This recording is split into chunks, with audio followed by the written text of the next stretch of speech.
menerima zakat siapa aja.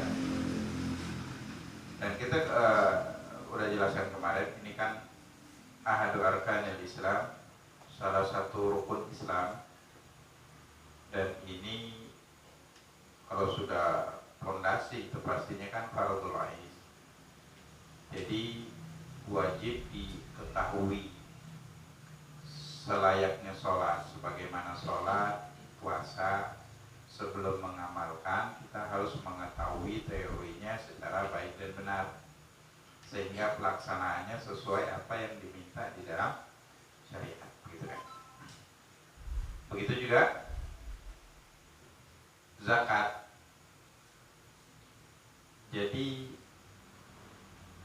tidak sekedar mendengar atau menanya dan menanyakan, meminta jawaban, meminta penerangan, meminta penjelasan dari sumber-sumber yang tidak terpercaya atau orang-orang yang dia tidak memiliki pemahaman di dalam bab zakat. Itu nggak cukup.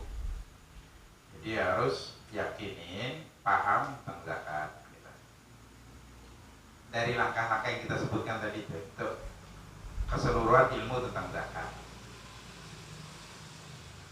Jadi harus belajar teorinya lah, minimal teorinya sedikit, atau tanya dengan ulama-ulama yang terpercaya. Mereka ini benar-benar ahli fikih atau khusus di dalam zakat, dia benar-benar memperdalami setidaknya. Bisa ditanya 1, 2, 3 orang gitu, supaya untuk pembanding. Karena dalam prakteknya tidak semua menyalurkan zakatnya kepada yang diminta di dalam Al-Quran. Salah mendefinisikan, mengartikan siapa asnaf tamaniyah itu 8 golongan yang berhak menerima zakat, dan siapa yang masih tersisa dari 8 golongan tersebut. Baik, kalau dia keluarkan 2,5% dari hartanya, contohnya harta uang lah ya, yang memenuhi syarat, dia ada tabungan 200 juta, dia keluarin 5 juta, habis 5 juta udah dikasih. Cuman yang tepat sasaran cuma 1 juta, jadi masih kurang 4 juta. Kalau setiap tahun yang tepat sasaran cuma 1 juta, berarti banyak utang zakatnya, belum tuntas zakatnya. Sebagaimana sholat kalau ditinggalkan wajib diqadha, zakat ini mentoknya ketika dia mati, ahli waris nggak boleh bagi waris sebelum zakat ini dikeluarkan dulu. Karena zakat ini jangankan ahli waris, mayit yang meninggal juga itu hak orang baik, hak al-mustahiq, orang-orang yang berhak dari zakat tersebut. Jadi memang kita jelaskan kemarin, zakat ini memang zakat harta harus dikeluarkan dari harta. Kalau tidak, dia akan mengotori harta kita. Dalam artian kita itu makan syubhat. Di setiap nasi yang kita makan, 1 sendok nasi ada 2,5%-nya punya fakir miskin. Setiap baju yang kita pakai, rumah yang kita tempatin, dan yang lain. Maka benar-benar harus dikeluarkan. Harus dikeluarkan. Baik. Jadi gabungan dari proses ini setidaknya menentukan sah tidak sahnya zakat. Ya. Selesai atau tidak selesainya kewajiban yang diwajibkan kepada kita. Tapi zakat fitrah juga sama prosesnya. Zakat fitrah prosesnya sama. Walaupun kalau zakat harta nggak semua ya. Kan ada orang yang seumur hidupnya nggak pernah mengeluarkan zakat fitrah, karena dia nggak zakat harta, karena memang nggak memiliki harta yang wajib dikeluarkan zakatnya sama sekali. Zakat fitrah kita sering jelaskan ya. Mustahik, orang yang berhak menerima zakat, yang menerima zakat fitrah pun wajib mengeluarkan zakat fitrah. Tetap wajib mereka.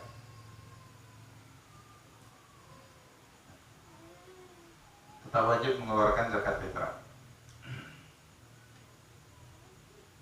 Jadi hampir semua. Kan tetapi ya itu prakteknya, apakah memenuhi syarat atau tidak.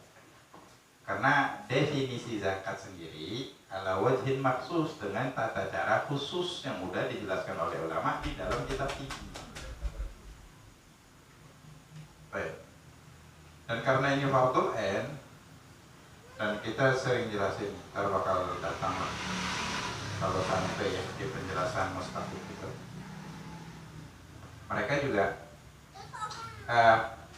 yang di musola, yang di masjid, mereka itu bukan amil zakat, cuma sekadar panitia.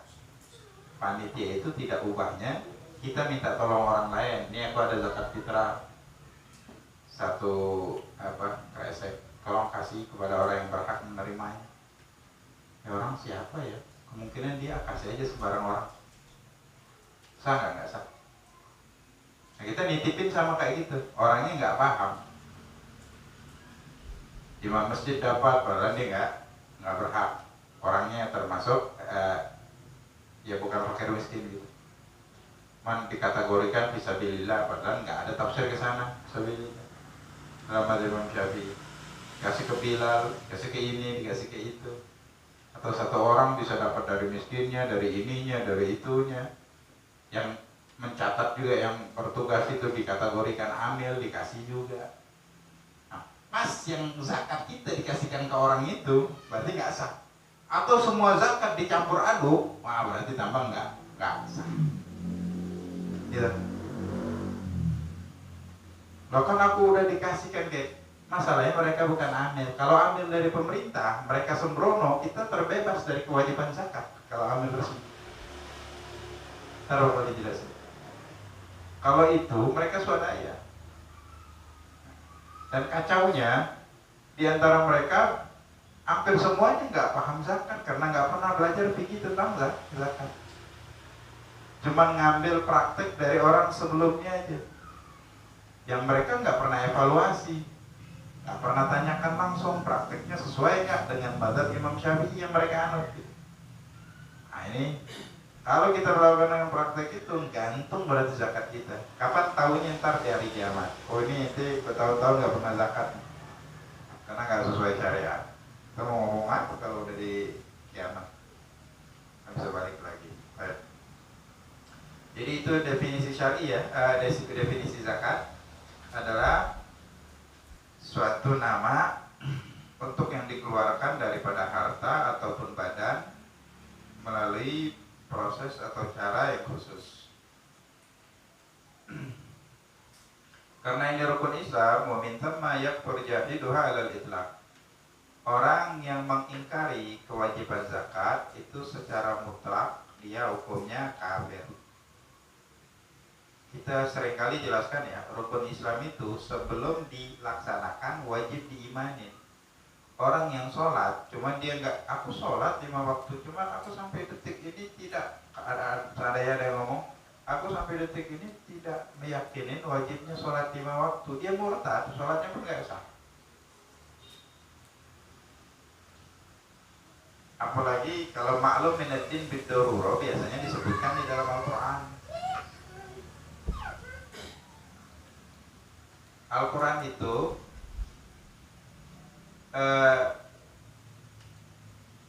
kalau suatu hukum itu cuma memiliki satu makna,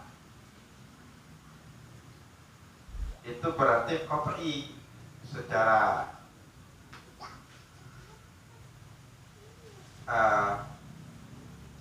lafaznya dan juga maknanya. Nah kalau yang kayak gitu itu ulama nggak bermujtahid lagi, nggak berijtihad lagi. Fikih ini kan hasil ijtihad kalau fikih. Kalau itu bukan hasil ijtihad, mujma' alaih. Kayak haramnya zina, nggak ada satupun mazhab yang mengatakan boleh. Karena itu udah jelas di dalam Al-Quran. Itu perkara yang sangat jelas. Maklum minaddin gitu. Kafir, sesuatu yang maklum, diketahui minaddin dari agama bid-darurah, secara darurat. Secara darurat itu harus tahu. Gak boleh nggak tahu, memang itu udah umum, maksud, udah terlalu umum. Gak hanya orang pintar, awam pun pasti ngerti. Kalau ditanya sholat waktu wajib nggak wajib, puasa bulan Ramadan wajib nggak wajib, karena semua paham. Kecuali ada indikasi dia nggak mengetahui, gimana dia baru masuk Islam, baru hari ini masuk. Ya kemungkinan besar dia nggak paham. Emang zakat dalam Islam wajib ya? Aku nggak tahu. Ya dia baru masuk Islam baru sejam 2 jam, itu mungkin kan? di yu'arraf, dikasih tahu, dipelajari. Nah kalau seorang muslim itu kalau dia tahu cuman dia tidak meyakini, maka murtad. Salah satu penyebabnya juga karena ini disebutkan di dalam Al-Quran, terlalu banyak ayat yang menjelaskan tentang zakat. Dan salah satu rukun iman adalah meyakini kitab-kitab Allah, ya, salah satunya Al-Quran.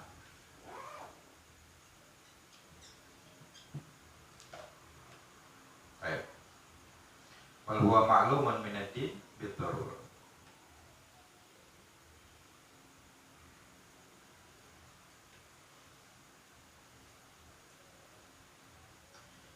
Wa inna ma lam nakfur jahiduha ala zaman Siddiq radhiyallahu anhu. Adapun kita tidak menghukumin kafir kepada orang yang ingkar kewajiban zakat di zaman pemerintahan Sayyidina Abu Bakar As-Siddiq setelah wafatnya Nabi Muhammad SAW, bita'wilihim bima hum ma'dzurun fihi min ikhtisasil wujub bidaf'i ilaihi sallallahu alaihi wasallam ma'adam al-istiqrar al-ijma' ba'du. Karena mereka itu mempunyai takwil dari ayat Quran dan syariat pasca wafatnya Nabi itu belum ada tadwin, belum rapi hukumnya. Itu penyusunan kitab yang pertama kali dikarang di dalam Islam itu kitab Al-Muwatta, kitab hadis. Dan itu di generasi, bukan generasi sahabat, generasi setelah sahabat tabi'in belum ada juga ngarang kitab. Setelah generasi tabi'in, tabi'ut tabi'in, Imam Malik bin Anas, gurunya Imam Malik, yang pertama kali ngarang kitab hadis. Imam Abu Hanifah baru kitab furu' fiqih. Imam Syafi'i yang pertama kali ngarang kitab usul fiqih. Itu di era tabi'ut tabi'in semua. Dan ijma' itu, ijma' kesepakatan umat, baru terjadi di generasi-generasi setelah itu. Di antara mereka itu mentakwilkan ayat, ada ayat Quran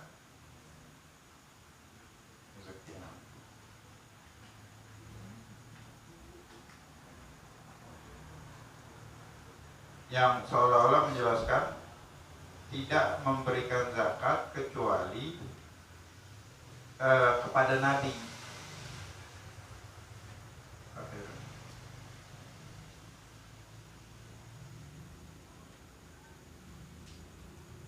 Baik. Setelah itu diberitahu, setelah diberitahu maknanya, mereka masih ingkar juga, baru diperangi oleh Sayyidina Abu Bakar. Dita'awilihim bima huwa ma'dzur. Falamma istaqarrat wa alimat min ad-din darurah kafara jahiduha. Setelah istiqrar, setelah terjadi ijma', dan ini termasuk sesuatu bagian dari agama, ya, ajaran agama yang setiap orang secara darurat harus mengetahui hukum ini. Ma'udhul jahil jala itu.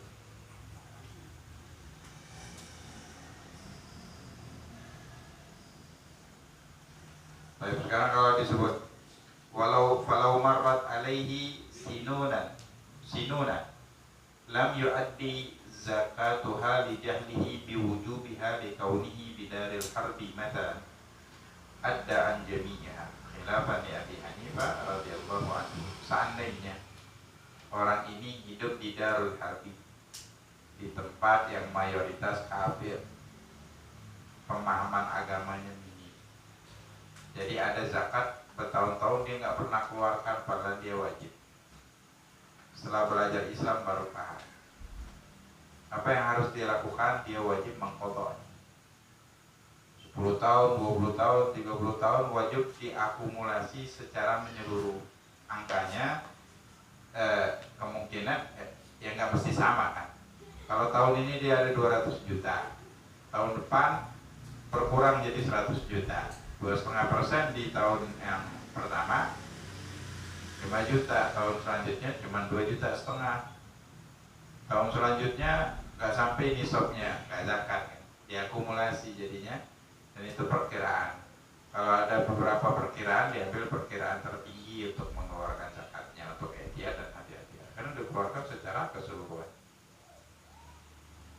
Kalau Imam Abu Hanifah katanya tidak diwajibkan zakat kalau faktor ketidaktahuan. Baik, ntar bakal datang ya. Ada yang namanya di dalam Islam itu kalau belajar usul fikih ada khitabul taklif, ada khitabul wad'i. Khitab ini firman Allah, sabdanya Nabi yang mengarah kepada muslim, yang merupakan perintah atau larangan. Ada khitabnya, ada khitabul taklif. Khitabul taklif ini harus yang dikhitab itu seorang muslim yang mukallaf, baligh dan berakal. Kalau enggak dikhitab, seperti sholat, puasa, dan beberapa yang lain. Ada lagi namanya khitabul waqti. Nah, khitabul waqti ini enggak kayak khitabul taklif. Kalau khitabul taklif, dia kelupaan, enggak dosa. Kalau khitabul waqti, dia mau anak kecil pun tetap diwajibkan. Contohnya adalah dhamanul mutlafat, mengganti rugi sesuatu yang hancur. Mengganti rugi sesuatu yang hancur. Mau dia gila, mau anak kecil, tetap wajib ganti rugi. Orang tuanya dan yang lain. Dosa enggak? Kalau enggak sengaja enggak dosa. Cuman ganti rugi tetap. Kalau masalah ganti rugi itu enggak pakai sengaja enggak sengaja, tetap wajib ganti rugi. Kalau kesalahan ada di pihak kita. Kalau enggak ya enggak diwajib. Nah, ini enggak pengaruh antara dia mukallaf atau bukan mukallaf. Nah, di dalam zakat ini, dalam mazhab Imam Syafi'i mengarahkannya enggak murni ke khitab taklif, karena anak kecil kalau hartanya banyak wajib dikeluarkan zakatnya. Kita bakal dijelasin syarat muzakki, orang yang diwajibkan mengeluarkan zakat. Baik. Au bil qadri mujma' alaih.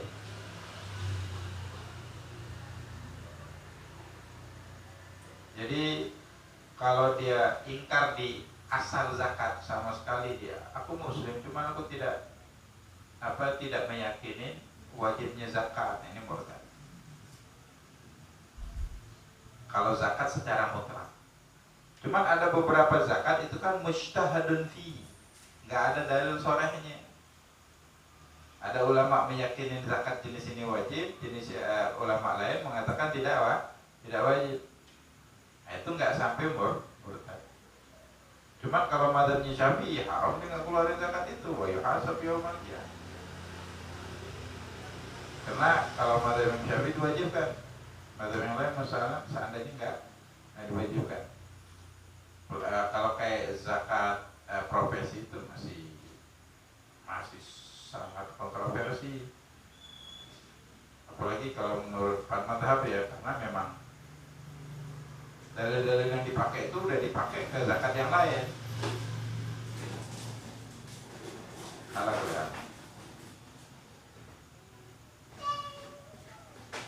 Atau dia ingkar di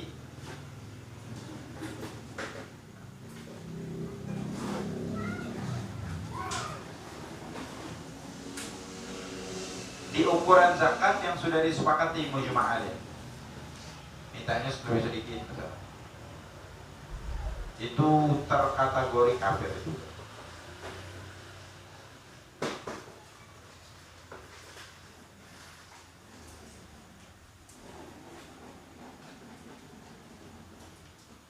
Wa yuqatil mumtani min adaiha.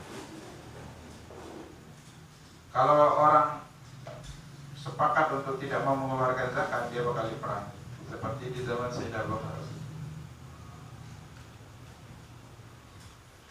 Baik.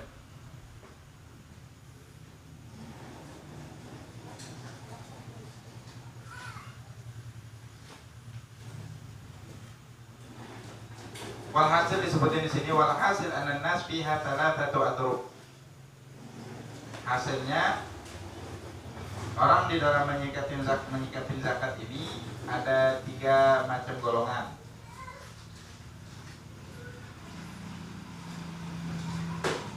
Darfun ya'taqidu wujubuha wa yu'addiha fayastahiqul hamd. Golongan yang meyakinin wajibnya zakat dan dia menunaikannya, maka ini berhak akan pujian. Wa fihi nazala qauluhu, dan untuk orang-orang inilah turun firman Allah, khudh min amwalihim shadaqatan tutahhiruhum. Ambillah dari harta-harta mereka sedekah yang mensucikan mereka. Ini ayat ini yang tadi ta'wil. Tutahhiruhum wa tuzakkihim biha. Inna salataka sakanul lahum. Lanjutan ayat itu. Sesungguhnya salatnya engkau itu, wahai Muhammad, menenangkan mereka. Inna salataka sakanul lahum. Memberikan ketenangan kepada mereka. Nah, ketika ditagih oleh Sayyidina Abu Bakar As-Siddiq zakat, mereka mengatakan, kami tidak akan membayarkan zakat kecuali yang kami, sholat kami tenang karenanya. Ya, ini takwilnya kena Nabi. Jadi mereka mentakwil zakat itu cuma wajib dikeluarkan kepada Nabi Muhammad. Nabi nggak ada lagi, berarti nggak wajib mengeluarkan zakat. Awalnya seperti itu. Baik. Itu terbantahkan lah. Cuman mereka, ya kalau Quran ini kan sudah banyak menyebar. Kalau hadisnya Nabi Muhammad kan dibawa di dalam ingatan para sahabat aja. Setelah tersebarnya hadis kan yubayyinu sunnah, yubayyinul Quran, bayyinul kitab. Hadis itu mubayyin, memberikan penjelasan atas Quran. Kalau hadis kan lebih banyak ketimbang Al-Quran ya.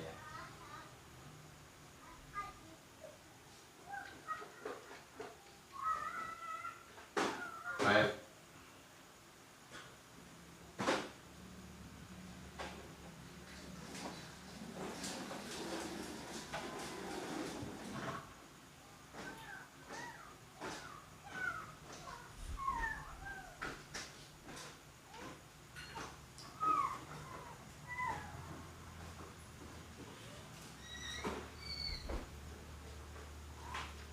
Nah ini macam yang pertama. Yang kedua, wa darbun ya'taqidu wujubah wa yamtani min ikhrajiha.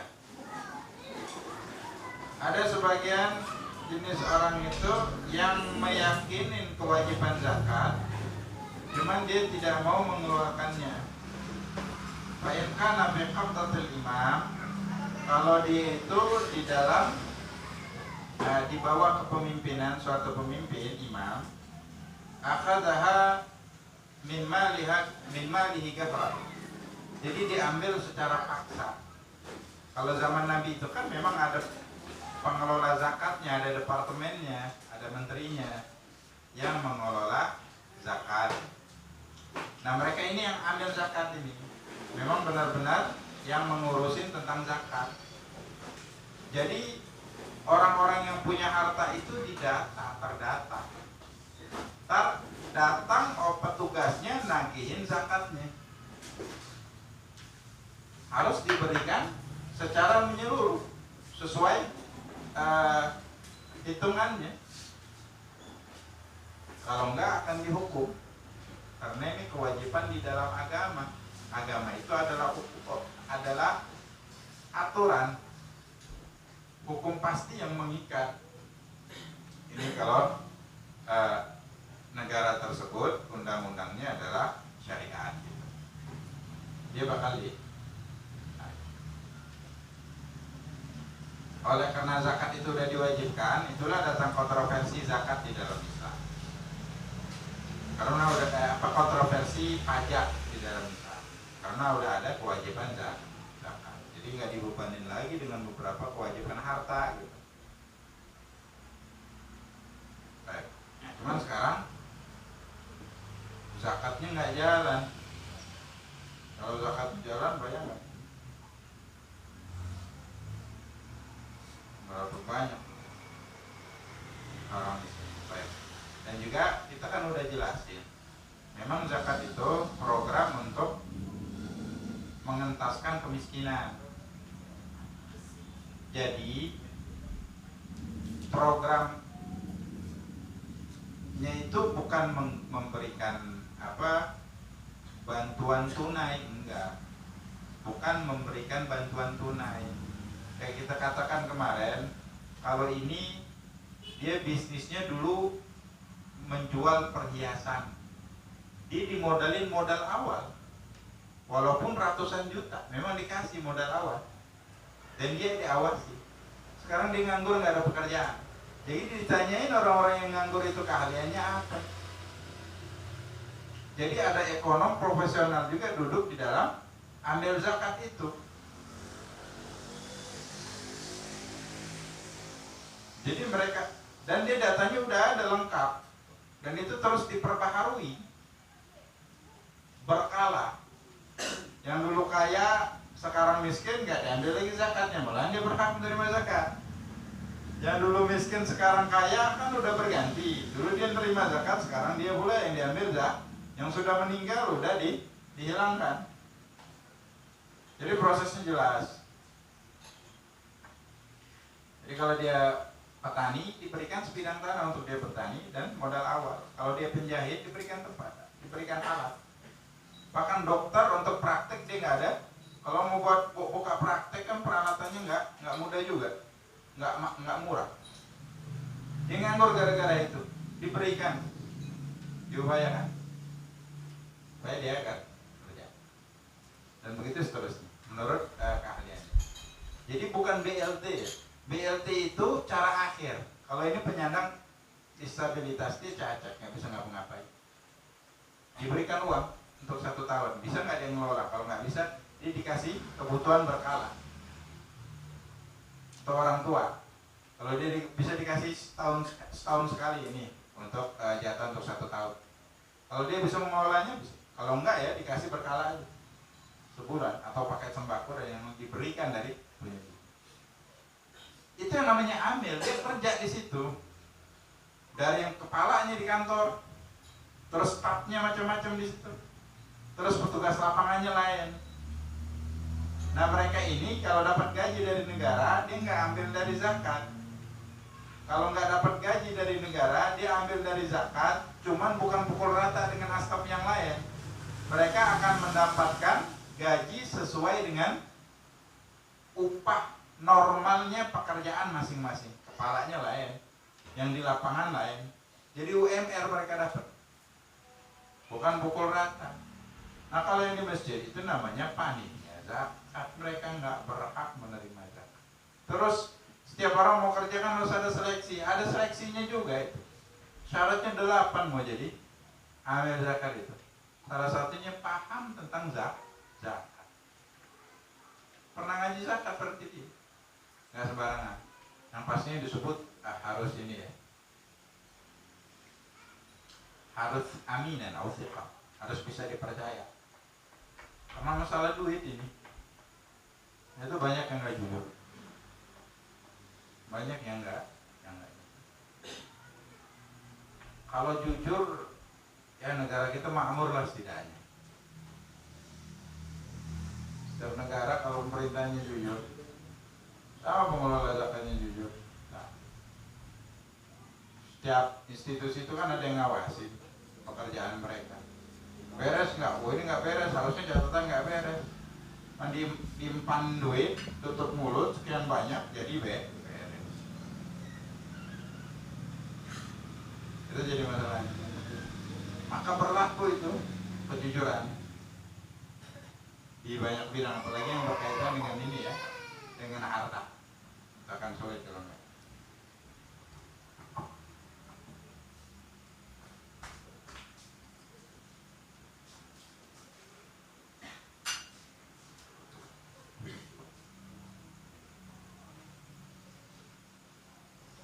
Ini yang kedua jenisnya. Wa illa qatalahu kama fa'alat as-sahabah radhiyallahu anhu bimani'iz zakat. Sebagaimana yang dilakukan oleh para sahabat kepada orang-orang yang mencegah untuk mengeluarkan zakat. Wa darbun la ya'taqidu wujubah. Dan jenis yang lain adalah orang yang tidak meyakini wajibnya zakat. Fa in kana mimma yukhfa alaihi liqaunihi gharibu ahdin bil Islam. Kalau dia itu termasuk orang yang memang pemahaman itu tersembunyi dari dia, sulit dipahami oleh dirinya karena dia baru masuk Islam. Contohnya ini, ribahu,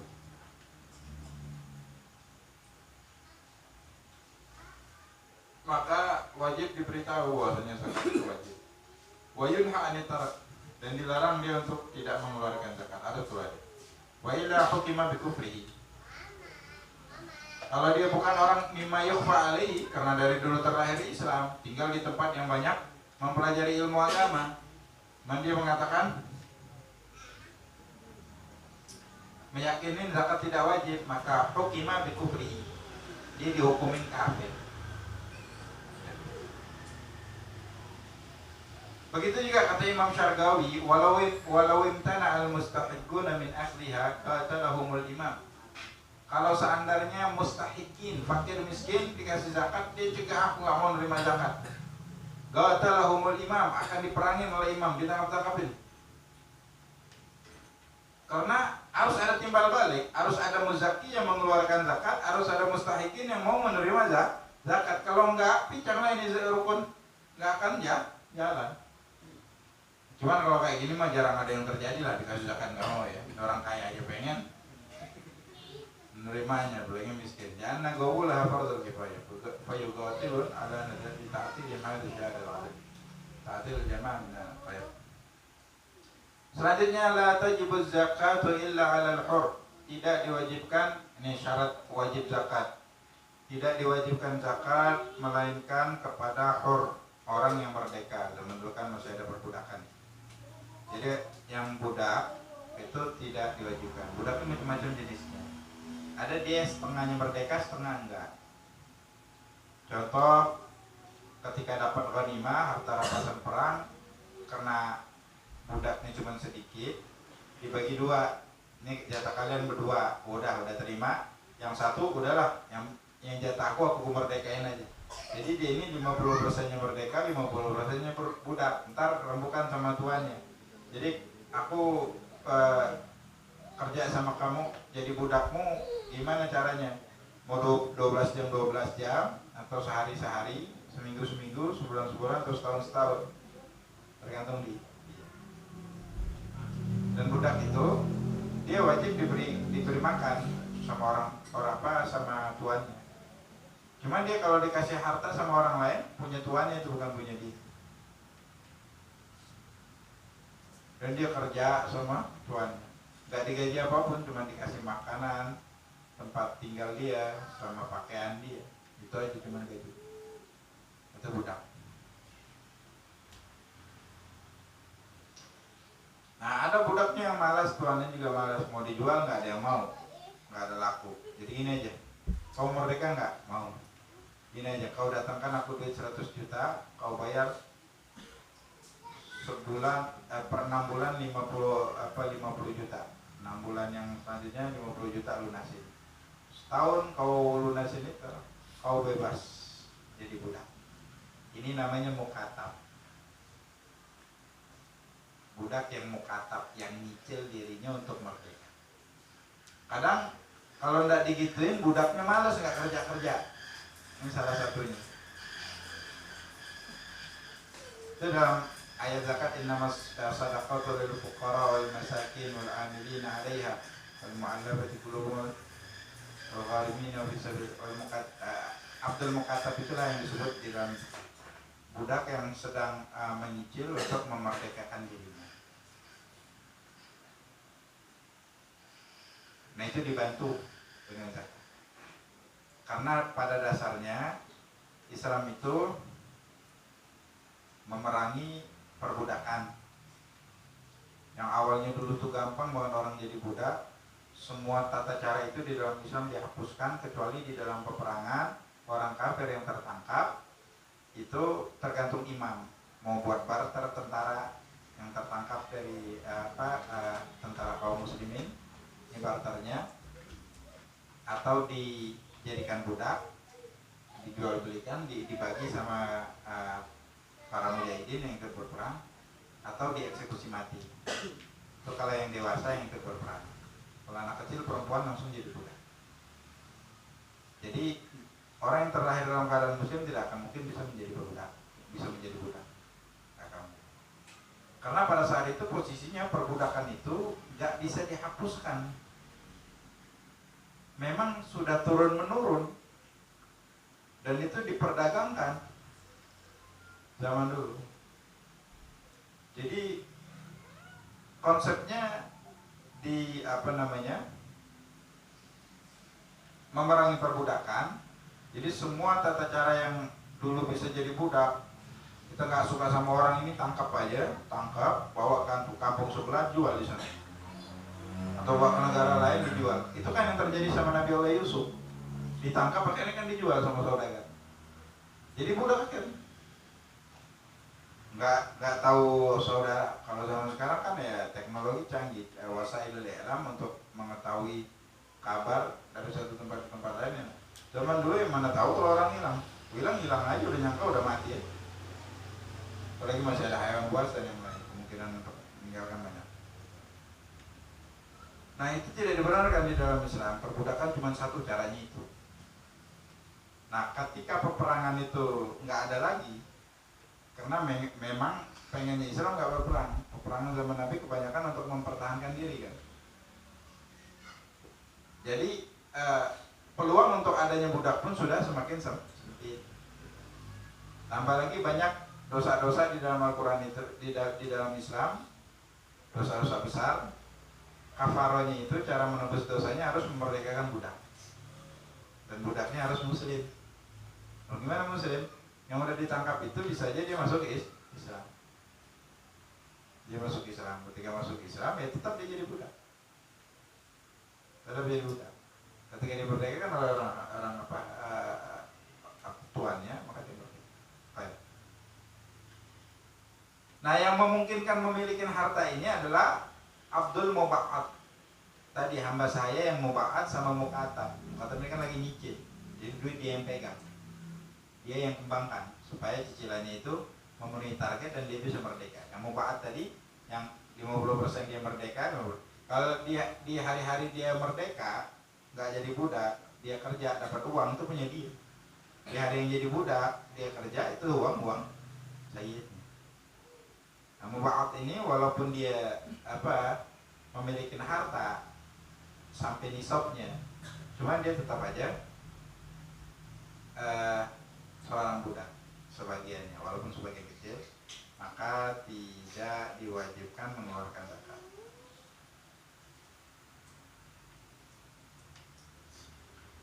Selanjutnya yang kedua adalah muslim. Wajib seorang muslim yang diwajibkan zakat.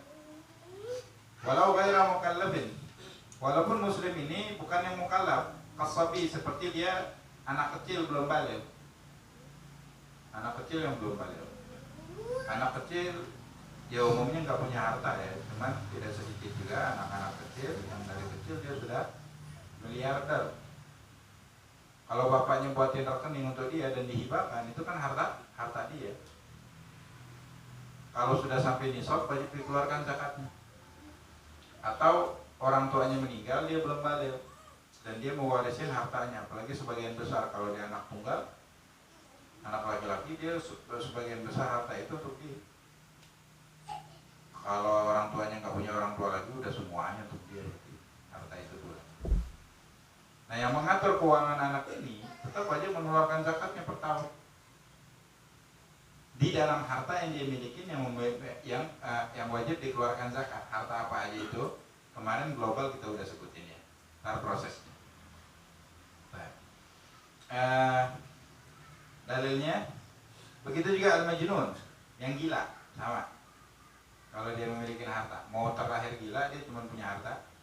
Apalagi anak-anak kecil sekarang udah banyak jadi artis ya. Itu harta anaknya itu Dipisahkan, nggak boleh orang tua ngambil harta itu, haram. Ya, kita sering diingatkan tuh ya, yang apa, sindikat mama ngambil harta anaknya kalau habis lebaran, uang THR ya. Itu nggak boleh diambil sama orang tua, nggak boleh. Wajib diberikan untuk kebutuhan anak. Mau beliin popoknya nggak apa-apa, cuma dipisahin. Sebaiknya langsung, dia mau minta beli mainan, ambil dari duit itu langsung. Dia mau beli tas untuk sekolahnya, sepatu untuk sekolahnya, buku, langsung dibeli. Hukumnya haram kalau diambil, ini itu milik anak. Sama yang artis itu.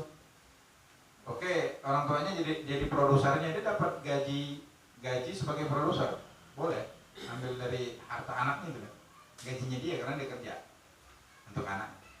Sisanya ya, uang yang dia pegang itu wajib dikeluarkan zakatnya per tahun. Kalau dia duitnya banyak juga, dia zakatnya lain, dia anaknya lain.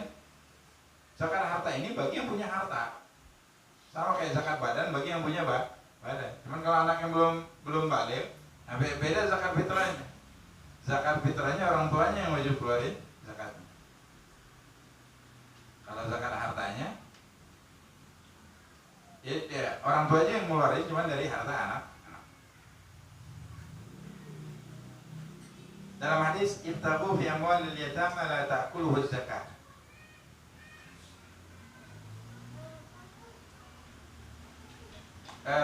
Perhatikan kalian, hati-hatilah kalian dengan hartanya anak yatim. Jangan sampai dimakan zakat. Ya, kalau zaman dulu kan anak kecil kaya itu umumnya adalah harta warisan dari orang tuanya, peninggalan orang tuanya kaya, dia waris tunggal atau berapa anak, cuman karena saking banyaknya harta orang tuanya, banyak bagian anak-anaknya, dan sebagian masih belum balik, berarti kan yatim, atau semuanya masih belum balik. Itu dibagi sesuai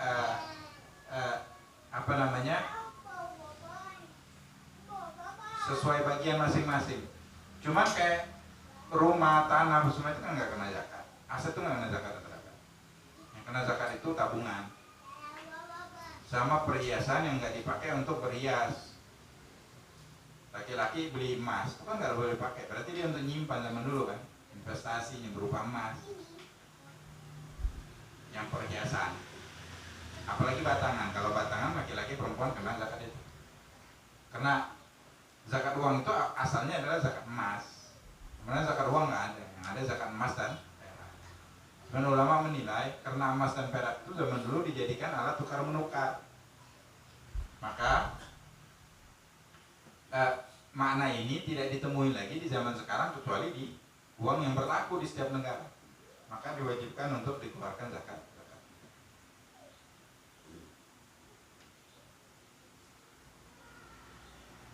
Illa taqulu illa ma zada ala nisab, rawahu Syafi'i radhiyallahu anhu mursalan bi isnad sahih. Wa ruwiya musnadan bi asanid dhaifah wa qad ta'abbama wa bi annahu sahih. Ani Ibnu Umar bin Khattab, sahih juga hadis sahih dari Sayyidina Umar bin Khattab, wa ja'an Ali wa ibni Hasan wa ibni Umar wa Jabir bin Abdullah radhiyallahu anhu, dan dari beberapa sahabat. Wa min thamma qala Imam Ahmad. Untuk itu Imam Ahmad berkata, innal hadis yaqtadda bi qawli khamsah min sahabat. Dikeluarkan dengan pendapat 5 sahabat. Bal rawal Daruqutni marfu'an, diriwayatkan Imam Daruqutni marfu'an. Ini muridnya Imam Muslim masalah Daruqutni. Man waliya yatiman lahu malun falyattajir fi. Barang siapa yang menjadi wali hartanya anak yatim. Siapa yang berhak mengelola harta anak yatim? Ayahnya kan udah meninggal, datunya. Datu itu adalah ayah-ayahnya. Kalau ayah nggak ada, datu nggak ada, hakim yang mengelolanya. Hakim itu memang hakim di mahkamah pengadilan itu. Zaman dulu hakim itu banyak banget tugasnya. Kalau sekarang nggak mungkin uzar atau awqaf, dia mengelola harta itu. Jadi dikembangkan. Kalau kita mau baca tentang kewajiban dan tata caranya itu di babul hajar, di bab fikih, bab muamalat. Jadi yang punya harta yatim, nggak yatim sebenarnya, karena yatim itu kan belum balik. Anak yang belum balik ini dia nggak sah kan muamalahnya. Kita muamalah sama anak kecil nggak sah, kecuali di asya muhaggarat. Jadi dia jajan hal-hal yang kecil lah, yang remeh-temeh, nggak terlalu besar, itu nggak apa-apa, sah-sah aja. Karena sulit kalau harus orang tuanya yang, kalau dia mau jajanan yang murah gitu. Dan kalau beli barang yang mahal, maka itu harus orang tua yang transaksi, anaknya nggak boleh, nggak sah. Otomatis harus ada yang mengelola harta mereka. Kalau harta ini kan harus orang yang sangat peduli sama dia. Orang mungkin mau nipu orang lain, cuma sama anaknya kan darah dagingnya. Makanya dipercayakanlah kepada ayah atau datuk. Ayah berarti ini anak ya kayak artis sekarang, anak kecil yang artis, karena hartanya banyak. Dia yang kelola hartanya. Nah, harta itu wajib dikembangkan. Barang siapa yang memiliki, yang menjadi wali hartanya anak yatim, maka bertijarolah dengan harta tersebut. Kembangkan. Wala yatruku hatta ta'kulahu shadaqah. Jangan ditinggalkan sampai dimakan sedekah. Sedekah yang maksud itu zakat. Ya kalau dibiarkan aja di tabungan, dipakai. Jadi setiap tahun dikeluarkan untuk pengeluaran dia plus zakat. Harus dikembangkan. Baik. Secara mutamat dalam kata Imam Syafi'i, harta anak kita itu wajib kita kembangkan. Wajib kembangkan. Ada pendapat yang mengatakan tidak wajib. Ini pun kalau hartanya sampai ini nisab zakat itu kan 84 gram emas. 1 gram 1 juta berarti 84 juta. Anak-anak kaya lah ini. Anak-anak yang anak kecil, yang dari kecil dia kaya. Kaya harta sendiri ya. Kalau dia nggak ada harta sama sekali ya, harta sama masih harta orang tuanya, nggak pernah diibang, nggak pernah diapa, dan dia bukan artis dan yang lain. Nah sekarang anak-anak artis itu dia punya media sosial tersendiri, ada channel YouTube tersendiri yang artisnya mereka, itu kan menghasilkan uang. Ini punyanya ini anak nih, statusnya sama, hartanya harus dipisah. Dan cuman boleh dibelanjakan untuk kepentingan dia pribadi. Baik. Sama umum juga, kalau kita ada sering ngasih, ini untuk anak bulan demi bulan, kasih 50.000, 100.000, 20.000. Itu orang tuanya nggak boleh masuk dompet langsung dilupain, jadi kayak harta pribadi, nggak bisa itu. Benar-benar harus diberikan untuk kepentingan anak nih. Kayak mau untuk popoknya atau biaya sekolah dia nggak apa-apa, kalau duitnya banyak langsung dikasihin, bayarin bulanannya dia, atau untuk dia beli mainan nggak apa. Kalau kita masukin tabungan, kayak kita kan nyampur dengan duit kita karena duitnya banyak, kita masukin ke bank. Oke. Pas kita mau beliin popok dia, kebutuhan dia, diniatkan ini dari uangnya dia, supaya tahu kita ini beli pakai duit kita pribadi atau duit dia. Kalau nggak pernah diniatkan, berarti duit mereka masih utuh tuh di tabungan kita. Jadi harus tahu ya, karena duit itu kan udah nyampur, pembedanya mana di niatnya ketika kita membayar. Ini sering terjadi.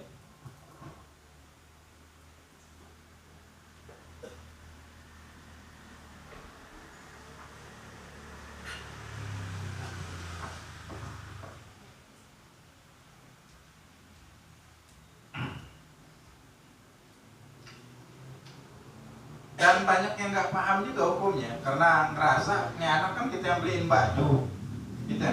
Itu bukan bukan seenaknya kita juga. Itu ada hak mereka, kan wajib nafkah kita kepada anak. Yang kita berikan itu haknya mereka. Ketika ini ada uang, ini hak mereka juga. Nggak boleh juga kita ambil. Nggak boleh kita ambil. Ini hukumnya haram. Ini banyak yang nggak tahu. Kalau di media sosial itu kan cuma meme aja, sindikat pencuri uang, THR anak disebut. Padahal memang itu hukumnya nggak boleh diambil. Nggak boleh diambil. Kalau untuk dia. Jadi kalau nggak mau pusing, ini untuk siapa? Untuk anak, janganlah untuk aku aja ya.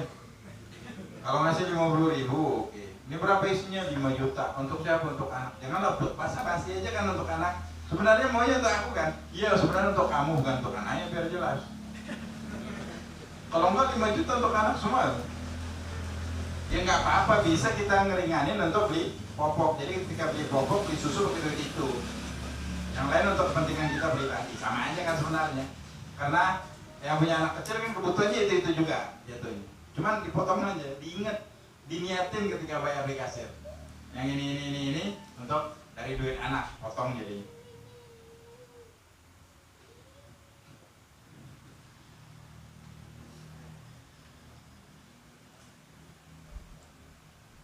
Ya kabar sahih, kenapa anak kecil wajib? Karena hadis sahih faradhaha 'alal muslimin, diwajibkan kepada setiap muslim. Dan itu nggak ada kategori umurnya. Muslim itu anak yang terlahir dari kedua orang tua muslim, dia muslim dari lahir. Walaupun seumur hidup ketika dia meninggal nggak pernah mengucapkan kalimat syahadat. Mengucapkan 2 kalimat syahadat itu untuk orang yang terlahir dari kedua orang tua kafir. Syarat masuk Islamnya mengucapkan syahadat. Kalau dari kedua orang tua muslim nggak mengucapkan syahadat nggak apa-apa. Cuma kan ada wajib sholat, dan sholat itu ada tasyahud.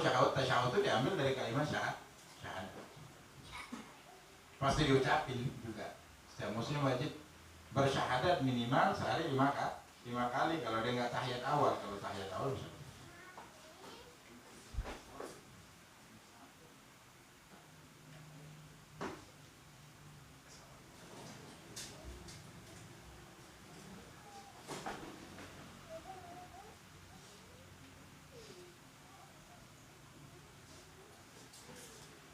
Dan kalau anak kecil ini, dia dari dia lahir udah berharta dia.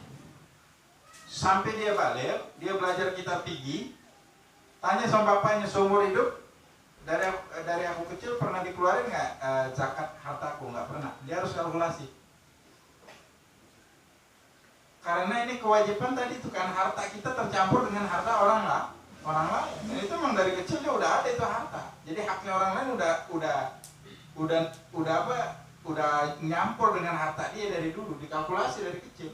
Bapak kira-kira tabungan, kalau di tabungan mungkin bisa agak sulit ya, kalau yang 10 tahun 15 tahun yang lalu gimana dia mau deteksinya, mungkin dipertanyakan, diperkirakan.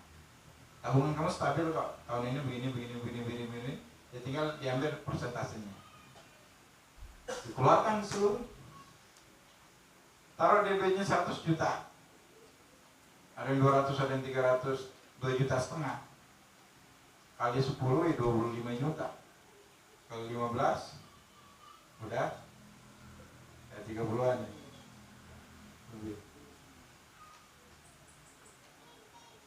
20 tahun dia baru nggak, lumayan 50 juta juga, 50 juta di bank ada 10 juta, 100 juta kebetulan duitnya, 50 juta harus langsung kasihkan ke pakai remis.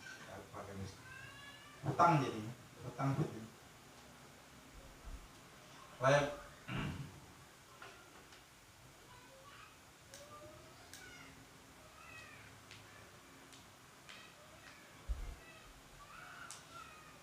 Wal murad bil luzum li ghairi mukallaf annaha talzamu fi mali.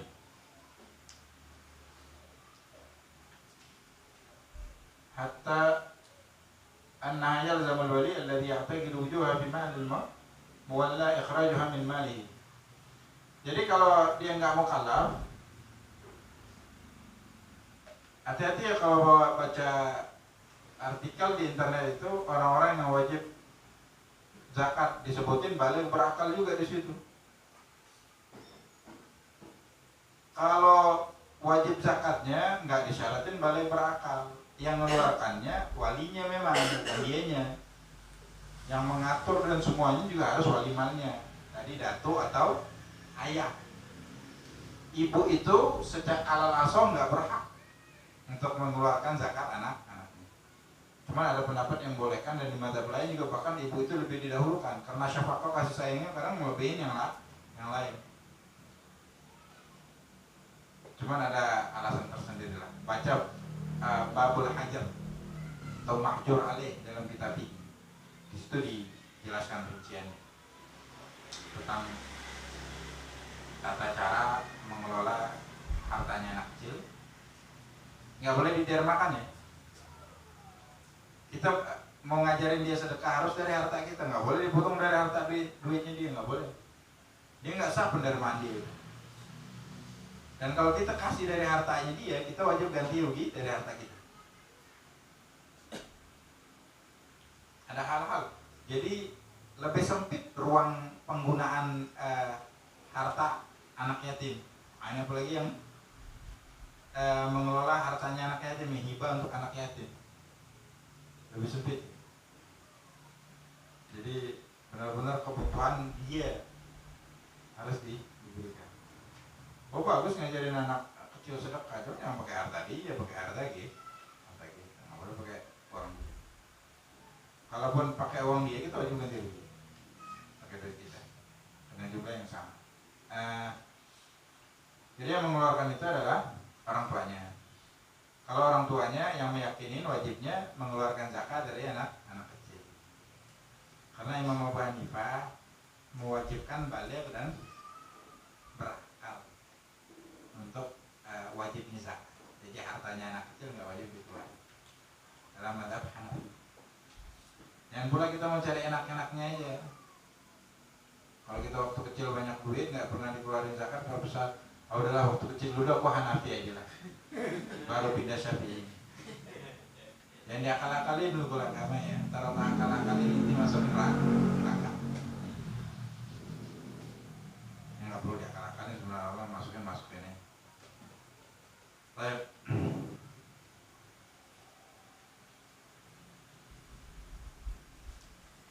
Amal kafir fala yalzamu ikhrajuha walau ba'da Islam. Kalau orang kafir itu tidak wajib ngeluarin zakat. Al-Islam yajibu man makana qabla. Islam itu menutupin sesuatu yang dilakukan sebelum yang lalu. Lakinnahu idza mata ala kufri itu libabiya fil akhirah. Cuma kalau dia meninggal dalam keadaan kafir, dia akan di akhirat selain azab atas kekafirannya itu, azab atas dia meninggalkan zakat. Karena dalam Quran disebutkan wala nakunu nut'imul miskin. Kenapa kalian diazab? Lam nakum minal musallin, kami nggak pernah sholat. Padahal dia kafir. Walam nakun nut'imul miskin, dan kami juga tidak pernah kasih makan orang miskin. Ini dikatakan.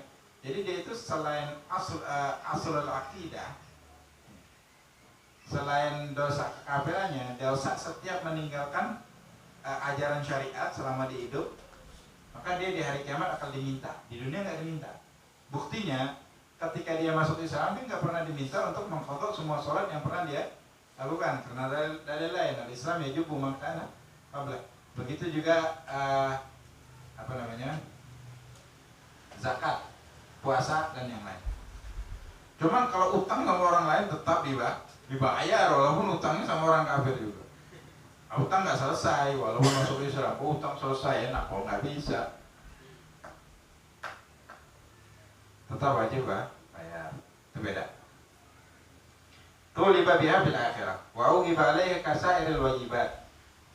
Seperti semua kewajiban agama yang dia tinggalkan, dia bakal diminta di akhirat pertanggungjawaban dan akan diazab. Wa yughaful amru fi malil murtad. Fa in mata murtaddan banana la mala lahu min wa ila akhrijal wajib riddah wa qablaha. Kalau orang murtad ini tergantung, kalau dia masuk Islam maka bayar qadha. Jadi dia murtad 5 tahun, selama 5 tahun dia nggak pernah ngeluarin zakat pun nggak sah. Karena syarat sah zakat itu salah satunya harus niat. Niat itu nggak sah kecuali dari muslim. Jadi ketika dia masuk Islam, waktu lagi 5 tahun dia murtad itu tidak mengeluarkan zakat sebagaimana puasa, sholatnya dan yang lain. Ghairal janin. Kalau janin itu enggak, selain janin, syarat yang kedua. Yang ketiga ya. Ai tayaqqunu wujudil malik. Syarat yang ketiga itu harus yakin keberadaan pemiliknya. Jadi kalau berupa janin itu belum, janin punya harta bisa nggak? Di dalam kitab Faraid, pembagian waris itu, pembahasan tentang janin rumit. Ada seorang meninggal, punya 4 anak, 1 masih di kandungan. Masih ada orang tua dan yang lainnya. Ahli warisnya banyak kok. Belum bisa dibagi. Atau dia punya anak, istri, dia punya istri aja, lagi hamil, anak pertama, dia meninggal. Ini hartawan, yang nunggu hartanya banyak ini. Nah janin ini bisa perempuan, bisa laki-laki. Kalau perempuan bisa banyak ahli warisnya. Kalau laki-laki banyak yang terhalang dari anak laki-laki ini. Jadi bisa macam-macam itu kemungkinan ahli warisnya. Itu buat panjang di pembahasan faraid. Faraid itu kadang hitung-hitungannya panjang. Apalagi kalau munasakhat, belum dibagi udah meninggal lagi. Ahli waris ini dapatnya sekian, 1/8, 1/6.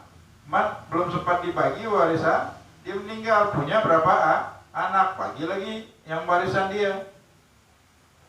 Yang ini salah satunya meninggal belum dibagi, mana lagi? Dibagi lagi. Kita pelajarin sebagai teori aja.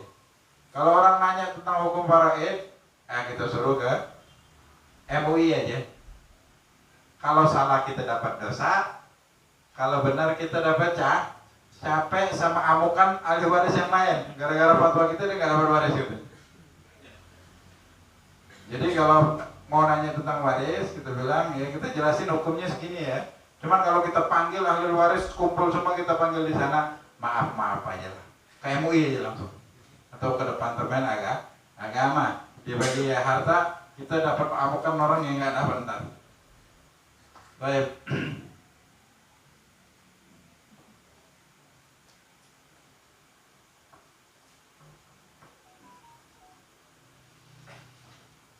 Termasuk janin ini, gimana dia punya harta kalau meninggal tadi, hartawan. Jadi anaknya, anak itu kan paling banyak, mau anak laki-laki ataupun anak perempuan. Anak laki-laki yang bisa secara itiraf lebih banyak. Nah ini kan, nah kalau masih ada janin belum bisa dibagi warisnya.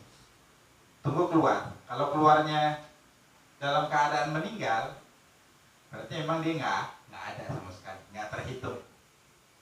Kalau sempat hidup, kemudian meninggal, dia dapat jatahnya. Dia dapat jatahnya. Berarti mayat ini meninggalkan istri dapat 1/4 kalau ada anak, 1/8 kalau ada anak. 1/8. Masih sisa 7/8 ya.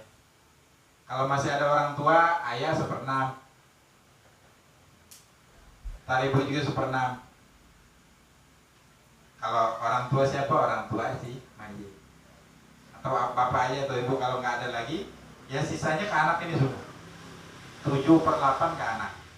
1/8 itu ibunya. Ini anak baru hidup sebentar, meninggal dia. Ahli waris ini anak lagi siapa? Ibunya ada. Anak kan belum punya anak.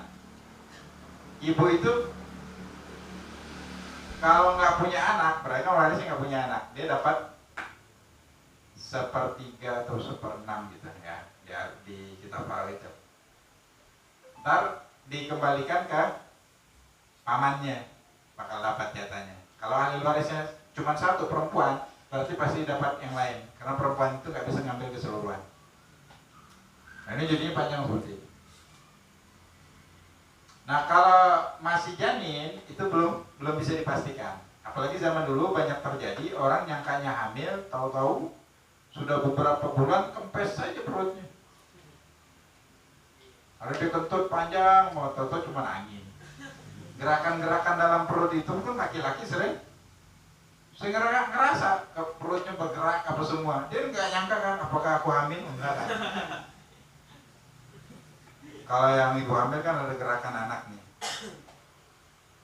Nah, makanya dalam madzhab Imam Syafi'i al-asah annal hamil la yu'raf. Secara mu'tamad hamil itu tidak bisa diketahui. Karena adanya beberapa kasus yang awalnya deteksinya hamil, tahu-tahu tidak. Ya, sekarang ini itu hukum sebelum adanya mesin USG ya. Cara untuk mendeteksi kehamilan sekarang ini yang akurasinya hampir 100% gitu. Tahu ada janin di dalam situ, bisa dilihat. Cuman memungkinkan manipulasi yang itu yang agak sulit untuk kalau di dalam pengadilan Islam dijadikan barang bukti, karena memungkinkan kecuali akurasinya ya nggak bisa diduplikat gitu. Baik. Nah ini ya, jadi harus tayaqqun wujudil malik. Kalau masih berupa janin belum, lagi juga belum bisa sampai faktanya dia keluar atau enggak keluar.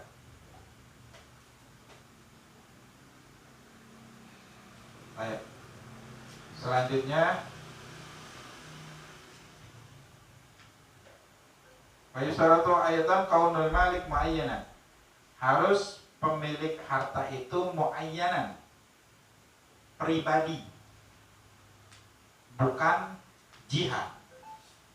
Jadi orang tertentu, bukan jihad. Yang dimaksud di sini adalah seperti masjid. Harta masjid itu nggak dikenakan zakat.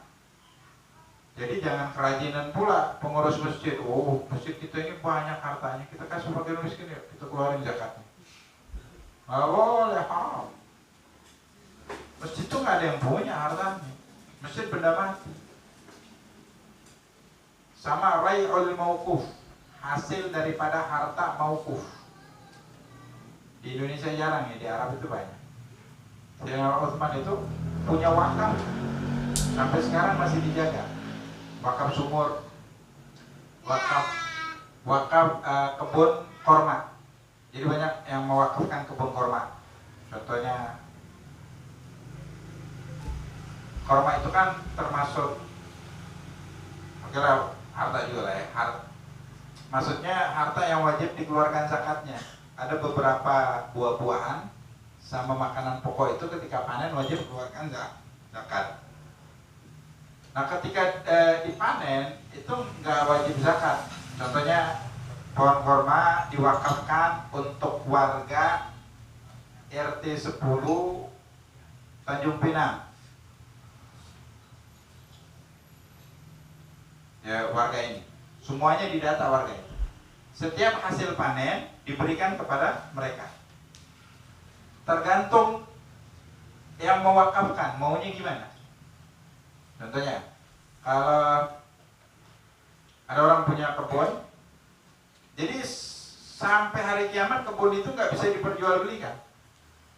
Dan wakaf itu nggak sah kalau nggak ditunjuk nadirnya, pengurusnya. Harus ada pengurusnya yang mengelola. Dia digaji juga dari harta itu. Cuman gajinya harus upah normal aja, nggak boleh lebih. Itu harta wakaf anak yatim gitu. Nggak boleh kita kasih kelebihan. Dan nggak boleh minta lebih. Dan itu pun masih ada persyaratan di dalam. Anda lihat. Kalau dia ngomong, aku wakafkan ini kepada keluarga Al-Haddad yang ada di Jambi Timur, di data ada berapa orang. Dikasih setiap panen. Kalau cuma ngomong kayak gitu berarti kan bagi rata. Atau Al-Haddad yang laki-laki aja, perempuan enggak, berarti dikalkulasi yang laki-laki aja.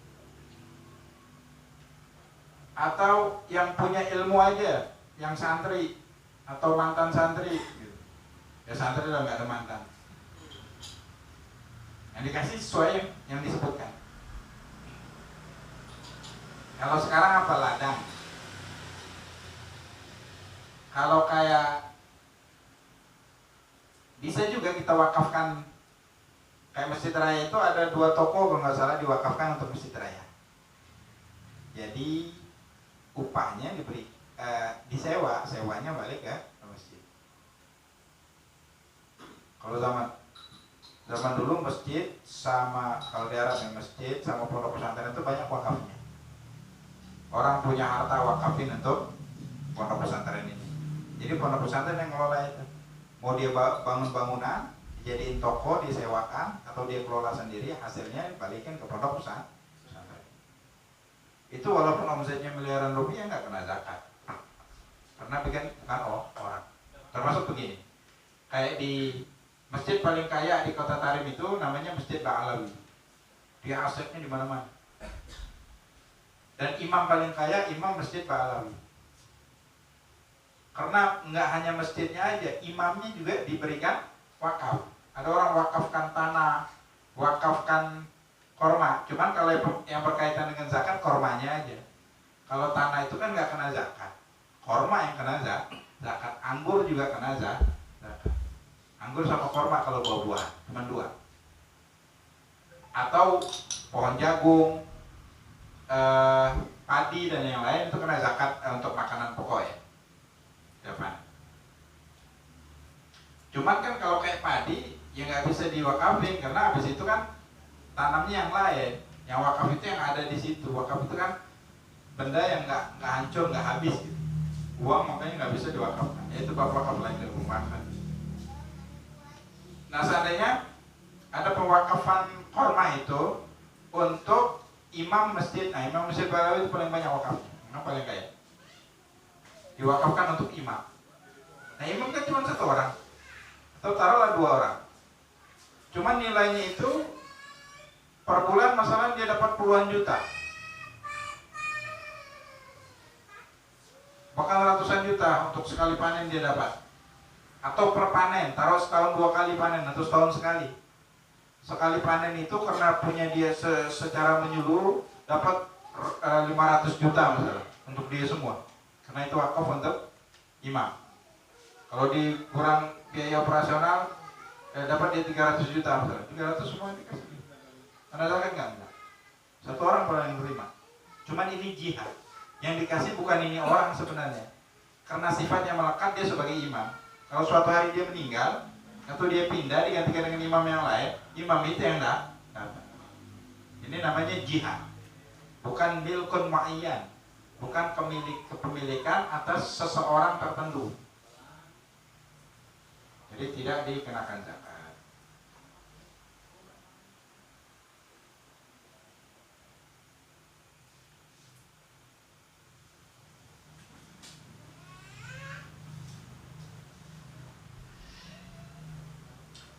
Wa in kana alaihi duyun bi qadri ma bi yadihi aw aktsar. Jadi empat syarat ini kalau terpenuhi dengan syarat-syarat harta yang bakal disebutkan dan zakat fitrah, dia wajib keluarkan zakatnya walaupun dia punya utang. Dia punya uang cash 200 juta, utangnya 1 miliar. Tetap dia wajib keluarin zakat setiap halalihil haul. Udah 1 tahun berlalu, keluarin 200 juta itu zakatnya. Selagi duit itu masih ada, belum dibayarkan ke utang, berarti nisab masih ada. Sama ntar bakal kita jelasin dikit di bab tijarah, zakat niaga, zakat barang dagang itu. Dia modal 0,5 miliar, tahu-tahu mengalami kerugian, di akhir tahun cuma 200 juta sisanya. Harta yang tersimpan sedikit. Udah kena itu udah nisab, wajib keluarin zakat. Zakat itu tidak memandang miskin dan kaya. Kalau kita punya duit, punya uang 100 juta udah kaya. Di suatu negara orang paling miskin itu tabungannya nisab. Atau memang di sana itu emas banyak, cuman nggak gitu berharga seandainya suatu tempat. Dan dia punya nisabnya.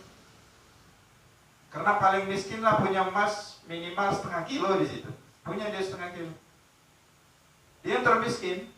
Jadi wajib dia keluarkan kadar nisabnya. Ini ada nas dalam kitab fikih. Dia cari fakir miskin yang berhak, nggak ada kecuali dirinya. Jadi dari Anda untuk Anda. Balikin lagi ke dia. Cuman konsepnya dia wajib keluarin zakat. Jadi mau kita kasih tahu, zakat itu nggak ada kaitan dengan kaya dan miskin. Ketika syarat terpenuhi, wajib dikeluarkan. Begitu juga hutang. Hutang itu tidak mencegah wajibnya zakat kecuali di zakat fitrah. Zakat fitrah sedikit banget yang dikeluarin. Nah, kita keluarin lah. Dalam mata Imam Syafi'i, zakat harta itu tidak mencegah wajibnya mengeluarkan zakat. Hutang yang banyak itu, walaupun lebih banyak hutangnya daripada hartanya. Ketika dia nggak bayar uang itu dan haulnya udah terpenuhi, maka wajib keluarkan zakat. Kecuali dia punya 200 juta, seminggu lagi bakal jatuh tempo untuk zakat, udah halal haul. Nisab 100 juta, dia punya 200, sudah 150 juta aku bayarin untuk utang dulu. Ketika haul yang tersisa 50 juta, nggak sampai nisab, ya nggak kena.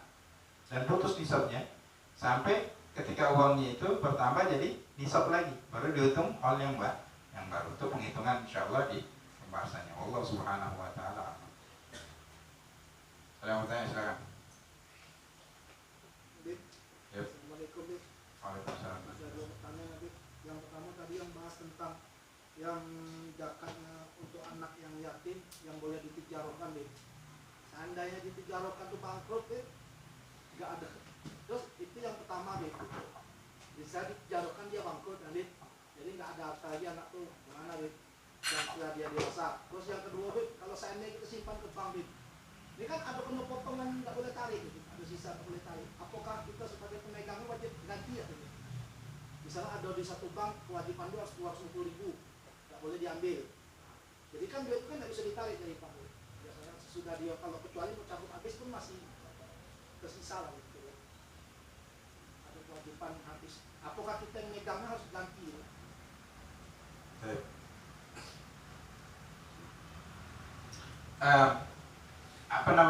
Di dalam mengelola anak yatim itu nggak mesti harus untung terus kan. Untung rugi itu memang itu konsekuensi di dalam perniagaan. Akan tetapi dia itu harus menempuh langkah hati-hati. Kalau kehati-hatian ini dia tidak tempuh, mengalami kecerobohan, bisa jadi dia harus ganti rugi keseluruhan. Contohnya, ini barang, ada orang yang nawar 100 juta. Oh, terlalu mahal. Barang-barang yang dia jual belilah 200.000. Cuman ini keluarga. Ada lagi orang yang mau nawar 300.000, dia harus kasih yang 300.000 itu. Nggak boleh yang 200. Dia harus melakukan sesuatu yang mendatangkan keuntungan lebih untuk anak yatim. Selagi tidak dilarang oleh syariat. Kalaupun kerugian yang paling minimal, harus langkah yang harus ditempuh. Itu kalau harus merugi, harus hilang, dia harus kalkulasinya harus benar-benar yang tidak merugikan atau yang ruginya paling sedikit untuk harta anak kecil. Memang benar-benar harus melalui langkah kehati-hatian. Itu dijelaskan di bab hajar itu. Cuman kalau sudah hati-hati terus rugi, ya nggak wajib bayar. Yang kedua, harta nggak bisa diambil dari bank secara keseluruhan. Kan yang diwajibkan keluar zakat itu cuma 2,5%, jadi nggak mesti harus cabut semua harta di bank, nggak mesti. Kalau duitnya 100 juta, yang wajib dicabut cuma 2,5 juta, nggak mesti semuanya dikeluarin dari bank. Ya kan?